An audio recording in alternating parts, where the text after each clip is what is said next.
How is it going, everybody? Welcome back to the channel. For those of you that are new here, my name is Ethan Bridge and I'm host of the Social Media Marketing School podcast and the guy behind the Instagram page at The Marketing Ethan. So I started my journey on Instagram on the 2nd of June 2020. That means just a couple of days ago, I posted my 250th piece of content. I have posted every single day without fail since the 2nd of June to today. And I will continue to do so for the foreseeable future. My content strategy may change over time, but I'm planning to stick to this daily posting strategy. And I thought that now is a pretty good time. 250 days is quite a nice round number. Now is a good time to reflect on some of the things that I have learned from posting daily content for 250 days straight. So today's podcast episode, I just wanted to talk a little bit about some of the lessons that I've learned on my journey so far. So without any further ado, let's just dive straight into the first point.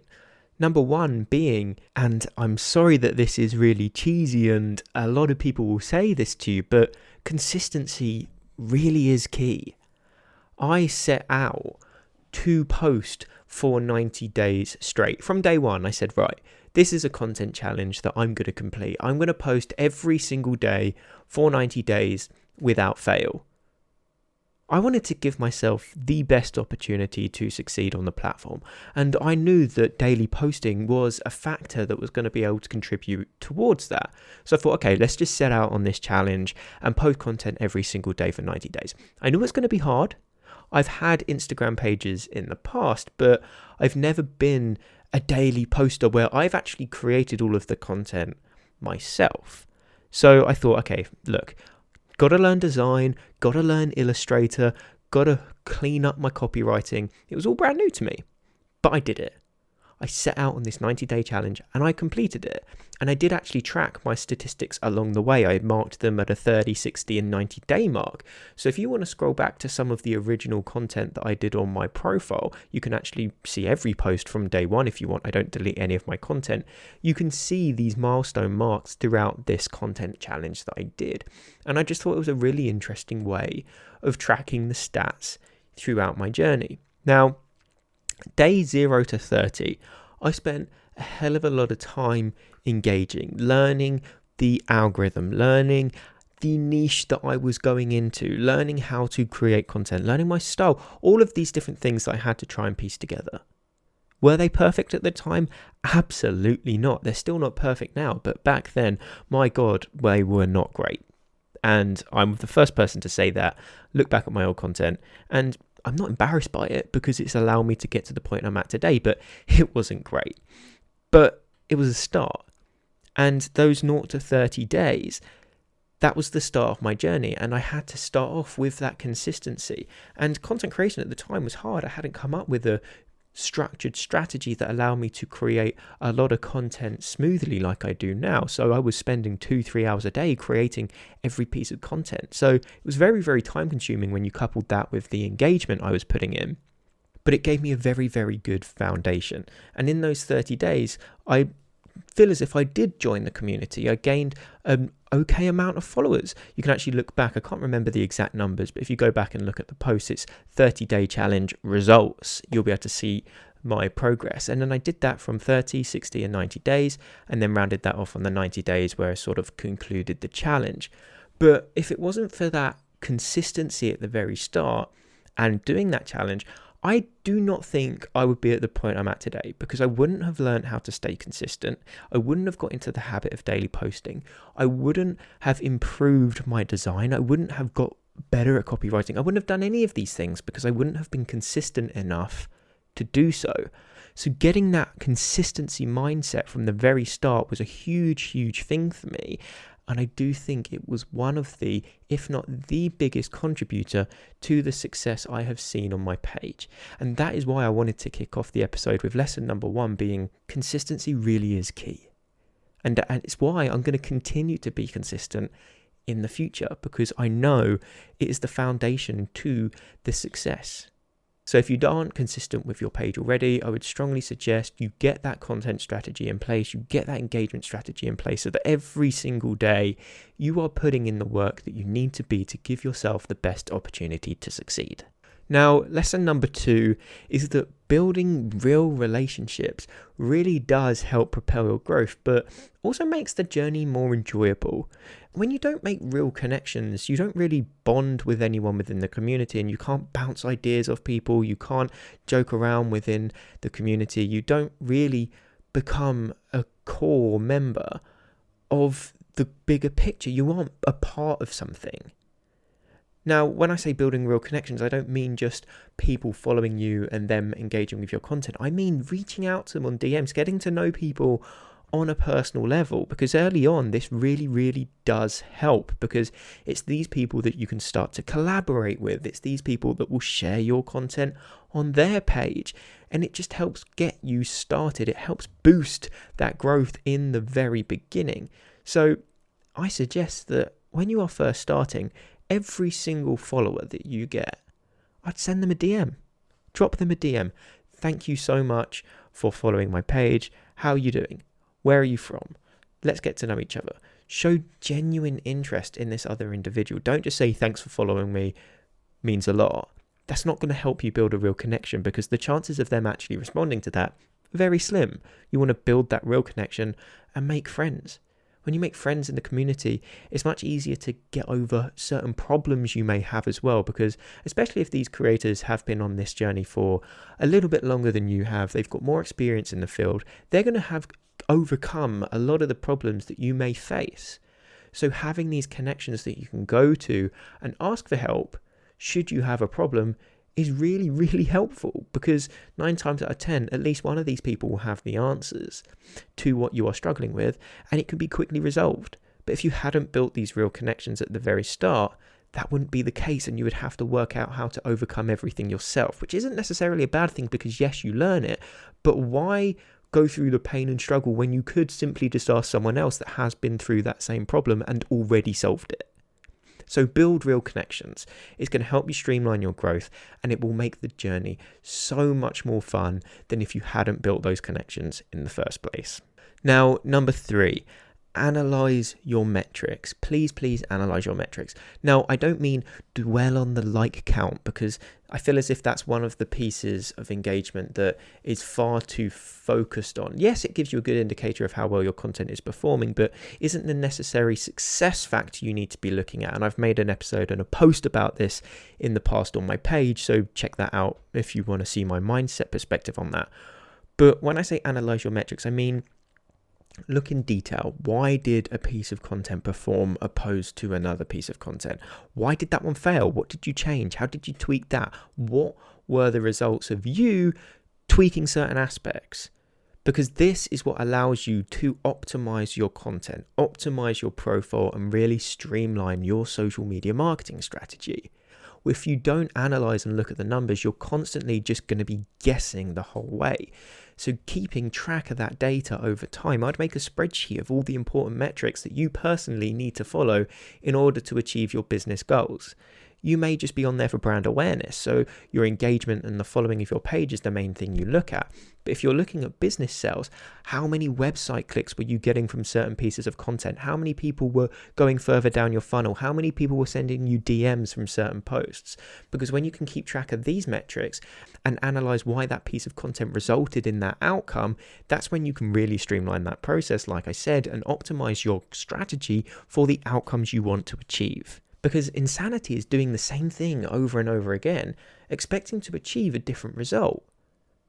When you do not analyze your metrics and you constantly just force the same thing at somebody, hoping that the outcome's eventually going to be what you want it to be, you're only detrimenting your growth and your progress in the long term. I had a branding strategy. I had a style of content that I tried for a while, and it just didn't click for me. It didn't work. Now, I wasn't just going to continue with that because that's what my followers were used to. I had to change it. I had to be honest with myself and look at this and go, right, this isn't working.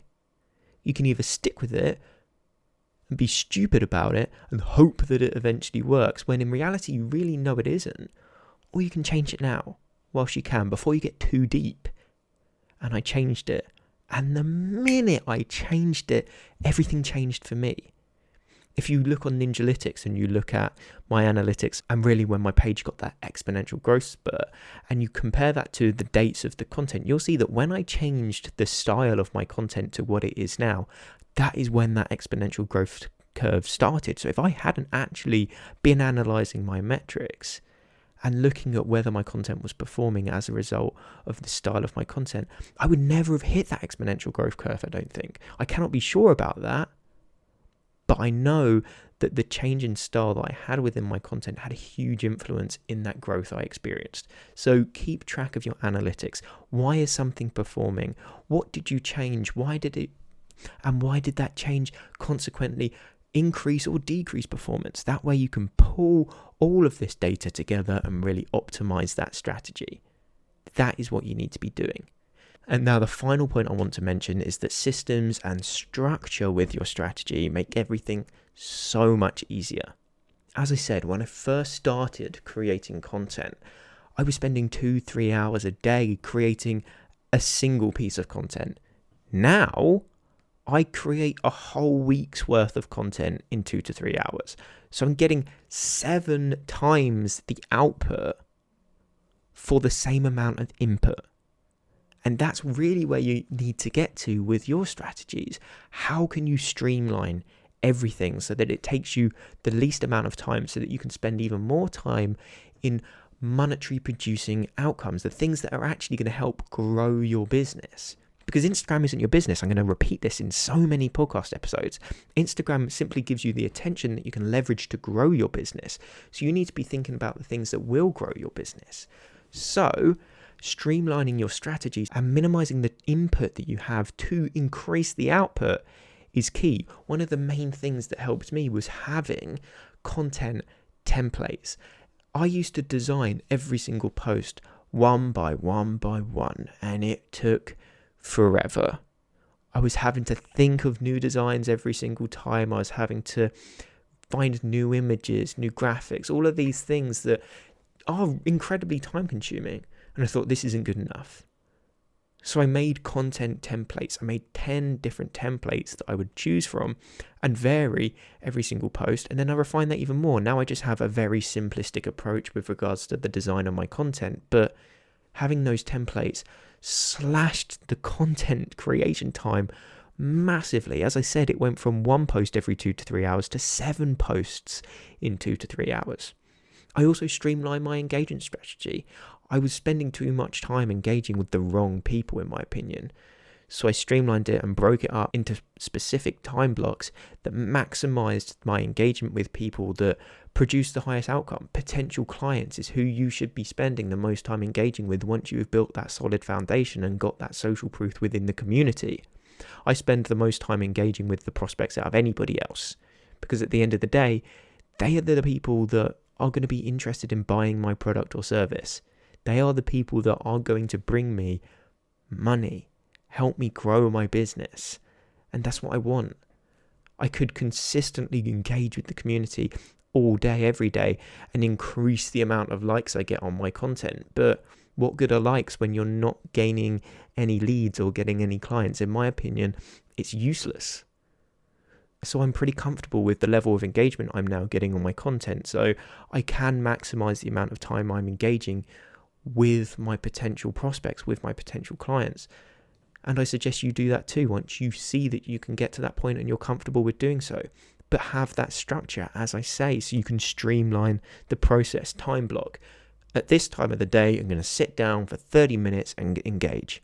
And once that 30 minutes is up, be strict with your time, go and do something else. Have that next task in place. But have a system in place, templates for content creation. Please get it. If you do not have content creation templates, or I personally use Illustrator to design all of my content. So if you don't actually have content templates, the Instagram Mastery Bundle does actually include 10 Adobe Illustrator content templates. So if you do want some high quality content templates to implement into your content strategy, you can change all the colors. They're currently in my brand colors, but you can go into them and adapt them how you wish. the Instagram Mastery Bundle does include 10 high quality Adobe Illustrator content templates. So if you do fancy streamlining that content strategy of yours, the Instagram Mastery Bundle is going to help you do just that. So I'll leave a link in the show notes. But as I say, structuring what you do, structuring that time, structuring that content strategy, and putting systems in place to really streamline all of that time you're spending will dramatically improve the growth of your account and your business as a result. And that wraps up the 4 lessons I have learned from posting 250 days in a row on Instagram. So let's quickly recap. Number 1, consistency really is key. Number 2, you need to be building real connections on the platform, because not only is this going to help propel your growth, it's also just going to make the journey much more enjoyable. Number 3, you need to be analyzing your metrics. This way you can optimize your content strategy. You can optimize your profile setup. You can optimize your strategy as a whole. But if you aren't on top of your numbers and you aren't analyzing your metrics, you are constantly going to be guessing. So keep on top of them. And finally, systems and structures are going to make everything so much easier and so much more enjoyable. And that rounds up today's video. If you did enjoy, I would really appreciate if you hit that subscribe button, hit that like button, and turned on post notifications. That way you will never miss an episode when I post one. But I did just want to mention that this is actually a part of my podcast series, Social Media Marketing School. And the audio version of the podcast is actually the place to be, because I release this content a little bit sooner over there than I do here on YouTube. So I will leave some links to the audio version of the podcast in the description. So make sure you're subscribing over there. But if you've got any questions with regards to pretty much anything I've mentioned on today's video, please just reach out to me on Instagram at @themarketingethan. Send me a DM and I'll make sure I get back to you no matter what. But if you have made it to this point in the video, I just want to finish off by saying thank you for tuning in, and I'll see you in the next one.